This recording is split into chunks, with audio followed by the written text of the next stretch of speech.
belief is just a thought that you keep thinking. So the more repeat that belief, that thought, then it becomes a belief system. So in the effort to change those belief systems, that's when we change our point of attraction. So with manifestation and creating these moments where our desires come into fruition and, you know, things that we've been deeply wanting happen, is that us being in control? Because it feels paradoxical in a sense that there's sort of an element of control, right? You have control over your destiny and what you want to happen, yet there's a huge part of it which requires letting go.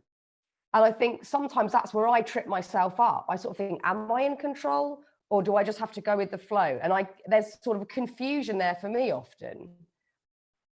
It can be confusing. So let me demystify it for you. So what we can control is how we choose to perceive the world around us. We can control the thoughts that we think. And I don't like to use the word control, but we can nurture and navigate, reorganize. But the secret to manifesting is to forget what you think you need. Yes. And to truly surrender, to truly let go, to truly allow, to enter into a place of faith that you have a desire, but there may be something far greater on the way, to give yourself permission to give it over.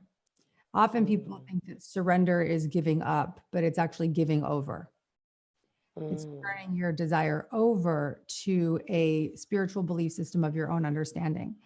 And in some ways, even the word giving up is a good thing. Giving up, giving over, surrender, whatever you want to call it, it's quite valuable to be able to release your desires, because when you're holding on to them and strangling them, that's often the biggest block. That's what I would like to refer to often as a manic manifester, somebody who's just strangling their dreams. You know, I'm doing all the meditations, I'm doing all the, I'm doing all the prayers, I'm making the vision board, I'm doing everything I can to attract, and there's nothing being attracted because your energy is so gnarly. Yeah. Well, it can border on desperate. You know, I've certainly had those situations where I've been desperately wanting an outcome and not understanding why it hasn't happened. And I definitely went through my own sort of huge moment of surrender many years back, where I hit this sort of block and had a huge year or two of depression. And I kind of gave everything up that I knew in what I was doing with my job previously in broadcasting, etc. And I surrendered out of necessity, because I was like, I don't know what the hell to do.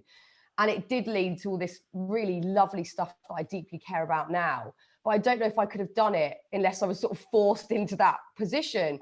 But I guess it is the answer to therefore not try and manifest an outcome that we want to acquire or experience. It's more about the feeling. Is it the feeling that we should be sort of focusing on?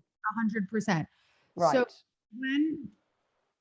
when we're trying to attract something into our life, the key ultimately is to, like I said, get into alignment with what it feels like to be in that expression of ourselves. So if you want to manifest more abundance in your career, then the key is to feel more inspired in the work that you do. Bring more inspiration into your existing job, bring more inspiration into your side projects. Lean towards that inspiration and you will be led. If you want to create more romance in your life, then be in the energy of romance, even when you're not with a romantic partner. So that may mean finding that connection of romance in your friendships and feeling just so super lit up in your friendships, or reading a book that brings that energy of romance into your world. So you nailed it. It's less about doing it. It's much more about being, and who you be, how you show up in your beingness is what manifests towards you and what you ultimately attract.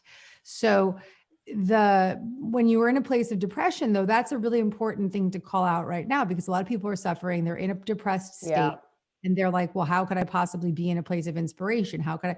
That's okay. Often being in those bottom moments, those rock bottom moments, are the catalyst for our greatest change. And it's ultimately what you just said.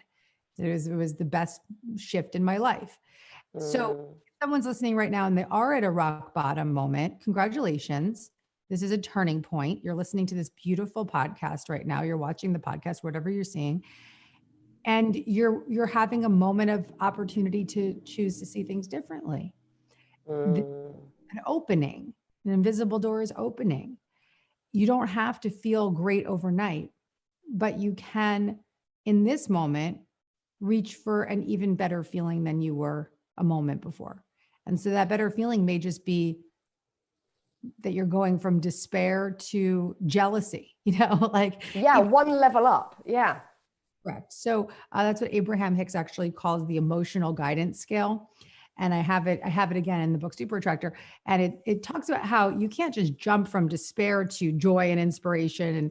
But you could go from despair to, I'm envious of Fearne's cool sweatshirt and her necklace, and envy that is a better vibration than despair. So go with it. And then maybe you're bored in 5 more minutes and I'm boring you with what I'm saying. And that's a better vibration than the despair you were in earlier. So being okay with allowing yourself to be in what you're in and being in the exploration of other emotions is the proactive way of giving yourself permission to not necessarily be in the best, most high vibrational state, but to recognize that you can easily move into a better vibration, even if it's not something that's seemingly great.